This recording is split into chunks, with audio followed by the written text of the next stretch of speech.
So it is Thursday, October 29th, 2020. Right, and today we're going to be looking at the standard normal distribution and using table A. Those will be our tasks today. So first, the standard normal distribution. The standard normal distribution is kind of based on what we already have seen with the normal distributions and the 68, 95, 90, 97 rule. It is clear that normal distributions share many characteristics, such as they're all unimodal, symmetric, and bell-shaped. And they can be completely described with our new notation of n, mu, comma, sigma, where mu is the mean and sigma is the standard deviation. What we're going to get into today is that all normal distributions are the same if we measure in units of size sigma from the mean mu as center. Right, to do this, we must standardize the distributions, which is what we've done in previous lessons, using the z-score, where it will be z equals x minus the mean divided by the standard deviation. If the variable we standardize has a normal distribution, so does the new variable z. So if I take all the values from a distribution and standardize those values, then all of those numbers, if I put them into a distribution, like a dot plot or a histogram, will also make a normal distribution. Right, this is because when we add or subtract a number and divide, it does not change the shape. It'll kind of shift things, it'll change the location, but it doesn't affect the shape. Right, this new distribution of mean mu equals 0 and standard deviation sigma equals 1 is called the standard normal distribution. All right, and we can essentially make any normal distribution. We can take it, standardize it, and then we have a standard normal distribution.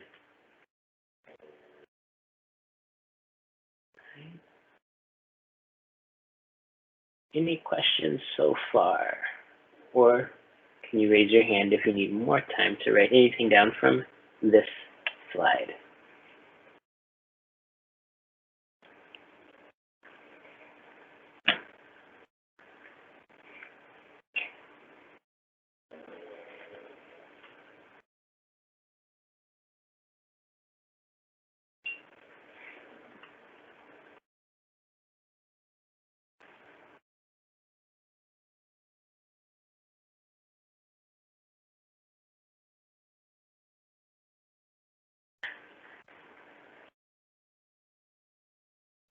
All right, so next here we just have kind of the formal definition for standard normal distribution. This is from the textbook.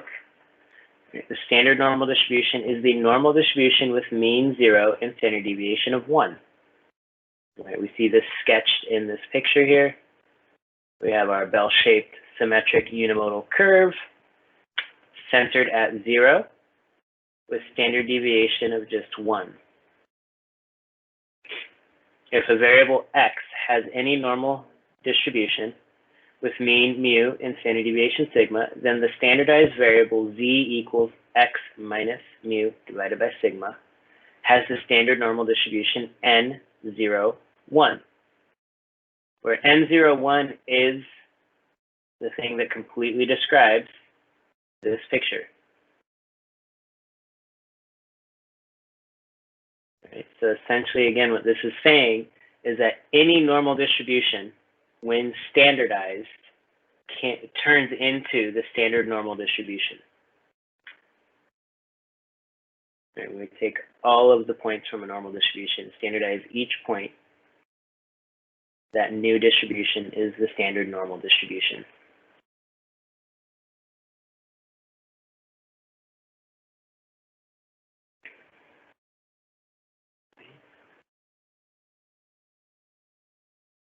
Raise your hand if you need time to write this definition down or draw a picture or any of those things.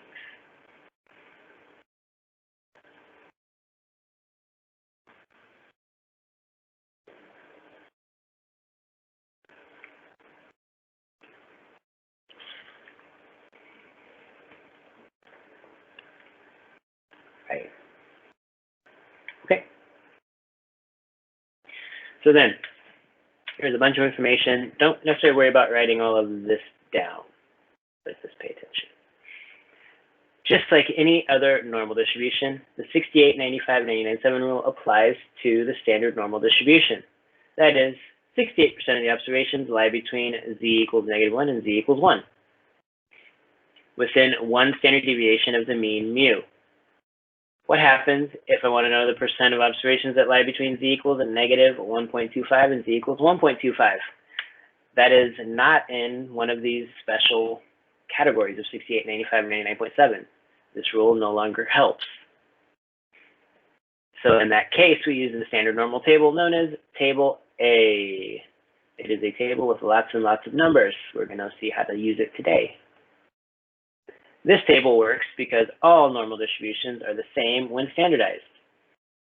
And table A provides the area under the curve for the standard normal distribution. All right. Remember, what is the total area under the curve for any normal distribution? What makes it special? Or well, what's the area under any curve? Under a density curve? What does it always add up to?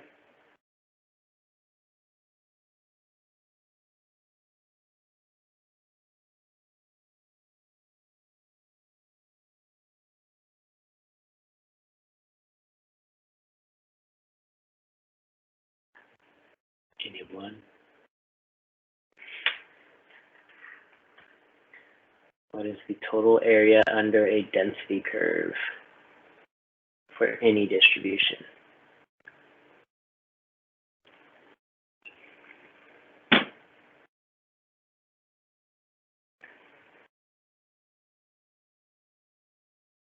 Nobody remembers? It's 1. 1. Remember, the area under a density curve for any distribution is always going to be 1. Or 100% of my data is represented under the curve. Right? That's the same with normal distributions and standard normal distributions. Right? So let's look at table A.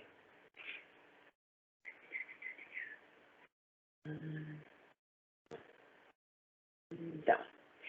All right. So this PDF is in the course, and it's also linked on the discussion board for today because you're going to need it. All right. This is a copy of the formula sheet that is provided to you when you take the AP exam. This is a copy of the one from the 2020 exam. That you may or may not know all of these formulas at this point. That is totally fine. We've only seen a few of them. A lot of these have to do with probabilities. We haven't gotten to that yet. Inference and those types of things. Lots and lots of notation. We'll get to these. Not there yet. What we need is this. This is table A, or the beginning of table A. All right. Table A lets us kind of use whatever the value of Z is, right, the Z score, to then find the percent of the, or the proportion of the observations that are less than that number. Right? Table entry for Z is the probability lying below Z. Right? So if Z is my number I'm looking for, this will tell me what is the proportion of the curve that's shaded. The table goes from -3.49 all the way to +3.49. I'm going to show you how to use this table. I know it seems entirely overwhelming, but it is not terrible to use. We just need to practice. All right. But again, you will have access to this. It's not something that you'll have to go and search out. It will always be provided if you need it. So, back to this. Let's see what it actually looks like here in some sort of practice. So we have our definition from the textbook, right? Standard normal table. Table A is a table of areas under the standard normal curve. Table entry for each value Z is the area under the curve to the left of Z. Just like percentiles. Right? The percentile, if something's at the 15th percentile, that means 15% of the scores are less than that. This table tells you the same thing, the proportion less than that number. It's always to the left. All right.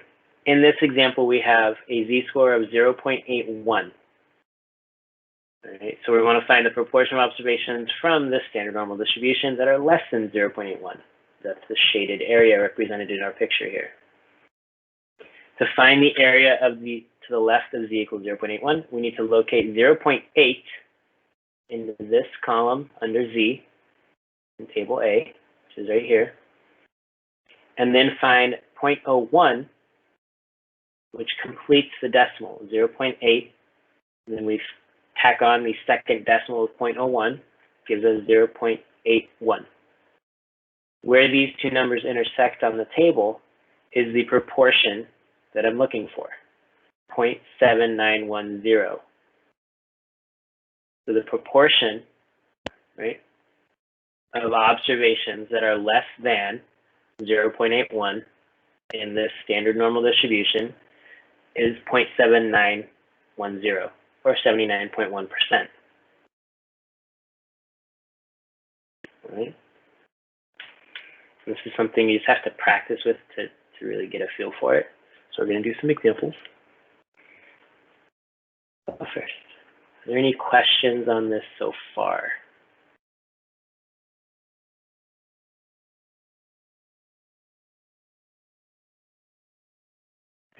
Can you guys raise your hand if you need another minute to write anything down or draw anything from this slide?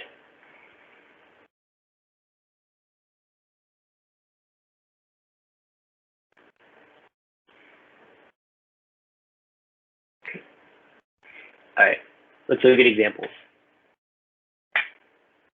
So here we have an example using table A here. And what I'm trying to answer is what proportion of observations are less than negative 0.53. So essentially I'm trying to find out what proportion of my observations are farther to the left of the mean than 0.53 standard deviations. One way we can interpret this, because it is a z-score. Please be aware, you need to be looking for less than, greater than. Those types of words become incredibly important. All right, so we have 0.53, and it's negative. I've included a portion of table A here so that we can use as reference. Right. And also, just to be a little more specific, right, this is the area we're trying to find the proportion for. Right, we're looking over here to the left of that value of z. So we find negative 0.5 first, right? This column of z values is only going to go to one decimal place. The row across the top tells us the value of the second decimal place in our number. In this case, we're looking for 3. And this table continues up to 0.09. I've just only included what we needed here, really. All right, so we find 0.03 because 0.03 is the second decimal place. We then follow this through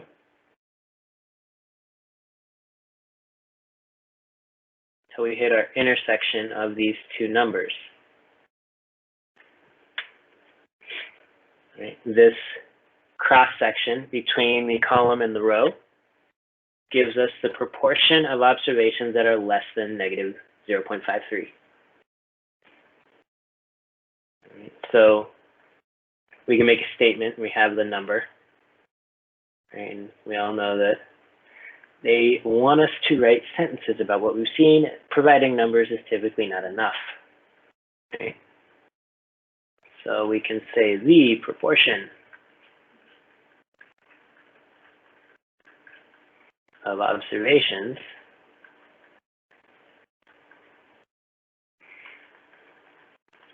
that are less than negative 0.53 is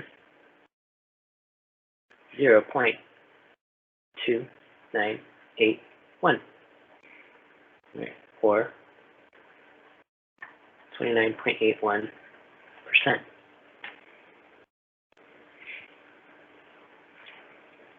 Okay.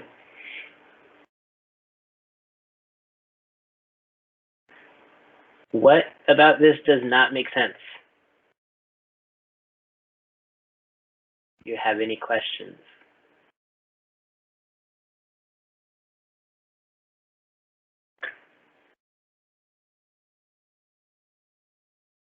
No questions.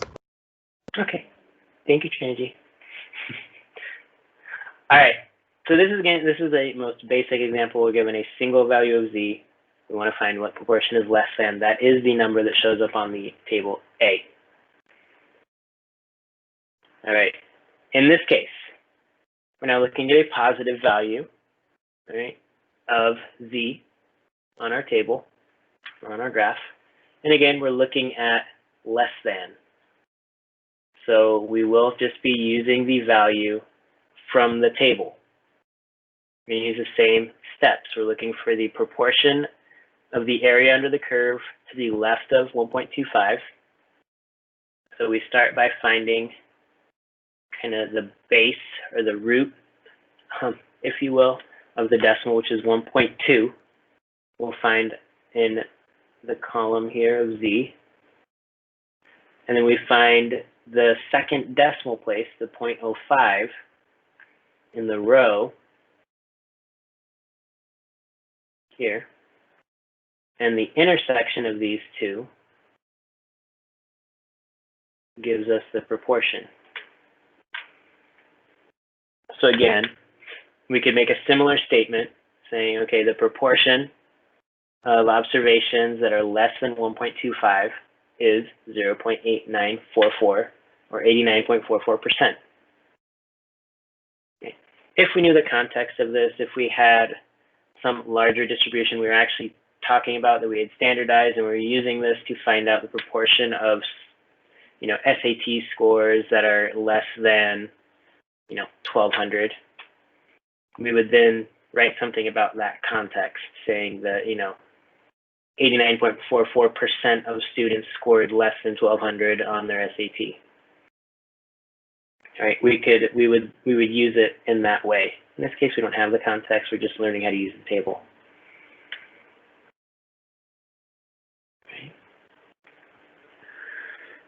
So again, first two here, very basic. We're just using the value from the table. Now, what happens if instead of less than, they've asked me for what's greater than? Right? They've changed the direction, so to say. So now instead of what's to the left of this line, I need to know what's to the right, which is not just the value from my table. Right? We already know from the last problem, the last example, that this is the proportion that is less than 1.25. Right? We know from here over, the proportion is 0.8944. Right? What does the entire proportion need to be? If I consider the entire area under the curve, what does it always add up to? 1. 1, right? The loneliest number, right? Has to add up to 1. So using our powers of reasoning, if I'm looking for what is to the right of this, right, call it x, right? X plus 0.8944 must equal 1. Those are the rules. Can't break them. Right? That means, using some algebra, that x needs to equal 1 minus 0.8944. So x equals 0.1056. Can I math today? It's hard. Yeah, that's what I got. Okay, cool. Someone's checking with the calculator. Excellent. Yeah. When the decimals start getting really long, it sometimes get a little sketchy. All right. So again, we're using kind of deductive reasoning to build up this answer. It's not a huge leap, right? We know that the area under the curve has to be 1. We've accounted for 0.8944 of it to the left. The rest has to be to the right. So that means we have a proportion of observations that are greater than 1.25 of 0.1056, or 10.56% of our observations are greater than 1.25. All right, so this is, again, we need to use the table. We have to find that value first. We have to find that less than value to start, but then we can start kind of piecing it together based on what else we know. Right? Which leads me to my next trick. I'm a math magician, if you guys didn't know, right? So now, if I can find what's less than, I can find what's greater than, I can find what is between several values, or two values. All right, and now we're looking at between. And again, I'm recycling the numbers I've already used because we've already found these numbers. Right, so again, we have our negative 0.53, which gives me that value, which says that everything from here to the left accounts for 0.2981 of my entire portion of the whole. And then we have this 1.25, which we've already found. We have the 1.2 over here, 0.05 to complete that decimal. We have this value, the 0.8944, which says, okay, from here to the left, that is 0.8944.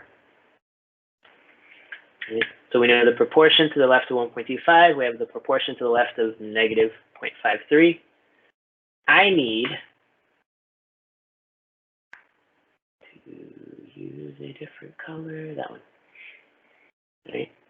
I need to know what this area is in between these two numbers. Right? The visuals in these cases really help, especially when you're first getting used to all these numbers and things. I need that portion.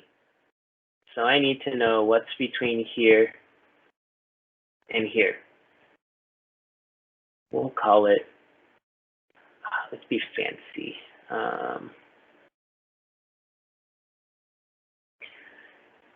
We'll call this one alpha. Ooh, use a Greek letter.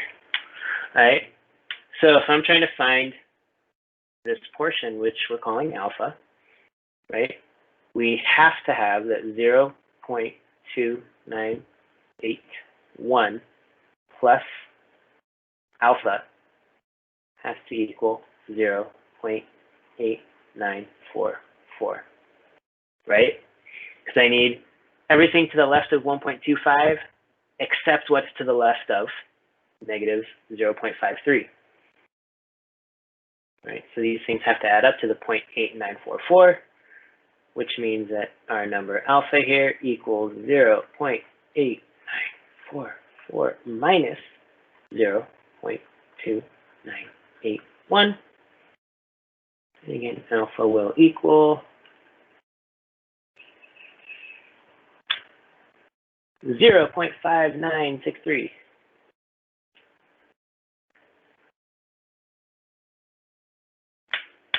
Which means that the proportion of observations between negative 0.53 and 1.25 is 0.5963, or approximately 59.63% of my observations are between negative 0.53 and 1.25. So again, we use that knowledge of how to use the table plus a little bit of reasoning to find these values. They're not just provided from the table. We have to put some stuff together. All right. What questions do you have? What can I clarify? We're going to look at one other type of problem we can do with this after this example, but I want to see if we're following this right now.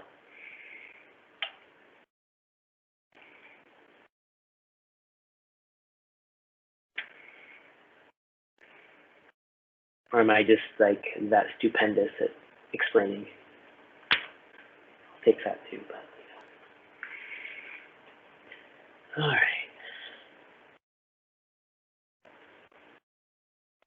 Again, I do recommend, if possible, drawing the pictures, because the visual here really helps explain the math steps that I took. All right. At least that for me, studying math, whenever I am able to draw a picture so I can visually see what the math is doing, that helps for me. And everyone's a little unique and different. However, for me, it's a huge aid in understanding. All right. So for our final extravaganza, we're going to go backwards from the table. Right? I want to know what's the area to the left of Z. Right? When Z, I don't know what Z is. I just know where it is. And I'm told that the area is 0.8. So they're starting out. This question is saying, okay, well, I have this area right to the left of my number Z. Unfortunately, they didn't tell me what Z was. They just told me that this area here, right, to the left is 0.8. That's the proportion of my distribution that is to the left of Z. Awesome. What's Z? I can see it's less than 1. That's helpful. But other than that, it's a shot in the dark. So we use the table in reverse. I need to find the closest number possible in this table of values to 0.8. And this is not Price is Right rules. I don't go as close as I can without going over. I can be under or over, but whichever number I pick needs to be as close as possible numerically.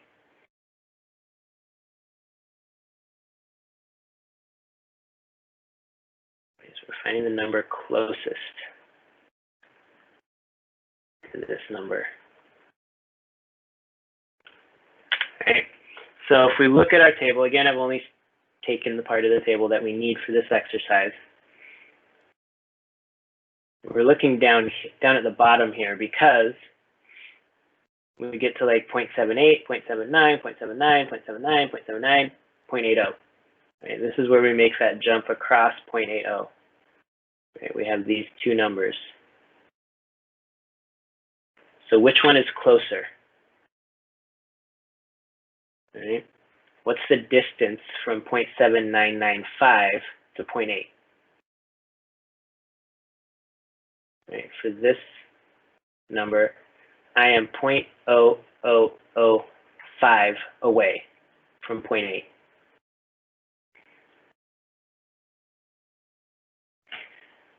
.8023 is 0.0023 away from 0.8. So which one is closer?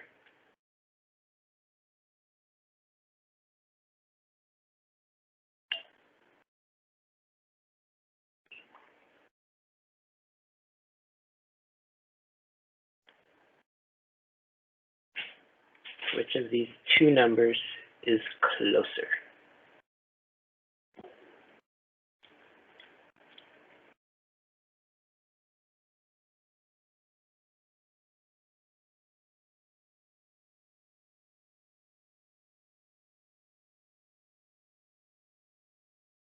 No one? Which one's got the smaller number?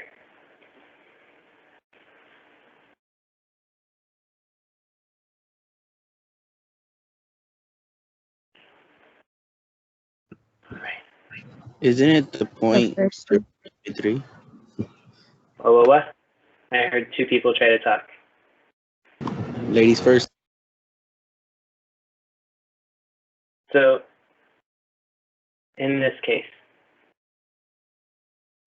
The first one. yeah, the first one's closer. Right, 0.7995 has less distance to go to get to 0.8. It doesn't matter if that is a positive or negative, like if I have to add or subtract to get back to 0.8. I'm just looking at, like, we could consider it like absolute value or distance. This number is 0.005 away. This number is 0.0023 away, which is just a little bit bigger of a number than this one, which means the 0.7995 is the closest number I can get on this table to 0.8.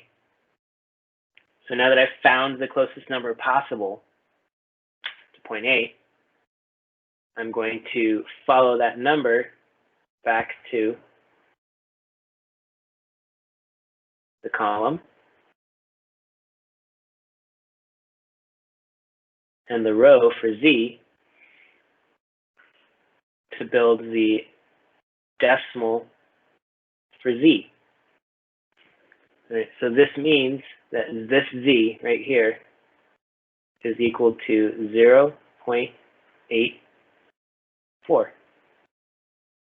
So we get to 0.8 as the first, up to the first decimal place, and 0.04 creates the second decimal place of 0.4. Right, so we have Z equals 0.84. Okay. Now, this can be useful, right, other than just answering this question.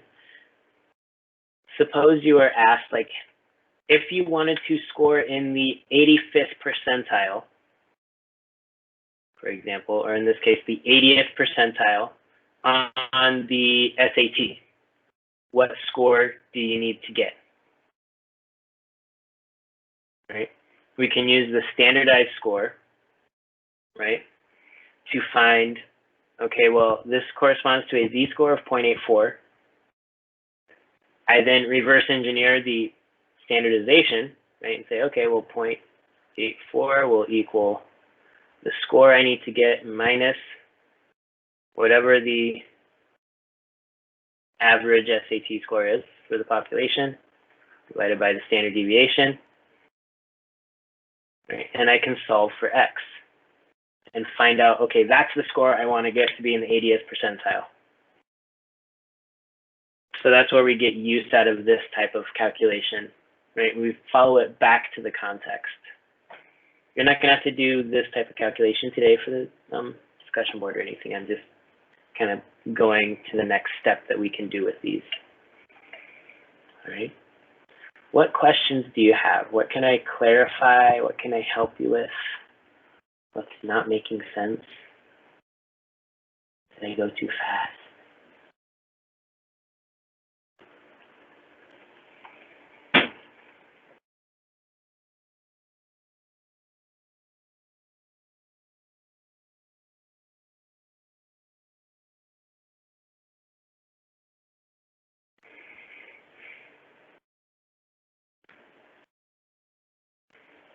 Okay. Alrighty, so that's the end of the presentation. So I'm going to end our slideshow and save all this. This will all be uploaded to Canvas shortly. And I want to go here. All right, and looking back at our module for this week, all right, we had the discussion board after Tuesday's class was the 68, 95, 99.7 rule stuff, the empirical rule, as some may call it. And then we have our table A as your new friend discussion board. That's the one for today. This is the discussion board. All right, you're going to use table A. I've got it linked here. You could download it from here or just look at it on the screen, whichever works better for you, to find the proportion of observations from a standard normal distribution that fall in each of the following regions. A Z-score of less than 1.39. Z is greater than negative 2.15. All right, a score between negative 0.56, and 1.81. So for each of these, you are using that table A and finding the values necessary on table A to get to the proportion of observations. The second part here, use table A to find the value Z from the standard normal distribution that satisfies each of the following conditions. So kind of like this is the last example I did today. In each case, sketch a standard normal curve with your value of Z marked on the axis. Okay, sketch it as best as you can. It doesn't need to be perfect. All right. This one, the 20th percentile, which means a Z, or not a Z, a proportion on the table of 0.2, 20%, 0.2. So you're trying to find the value 0.2 on table A. And then you'll trace that back to the Z, the decimal Z that goes with it. And number 5 here, you want to find the value of Z that corresponds to 45% of all observations are greater than that value. Right, which means you're looking for a Z value that corresponds to a proportion on table A of 55%, or 0.55. As you remember, the proportions on table A correspond to the proportion less than Z, to the left of Z. This one is asking about greater than, so you have to take the kind of the opposite percentage, right? I guess that's the best way I could say it. Not 45%, but 55%.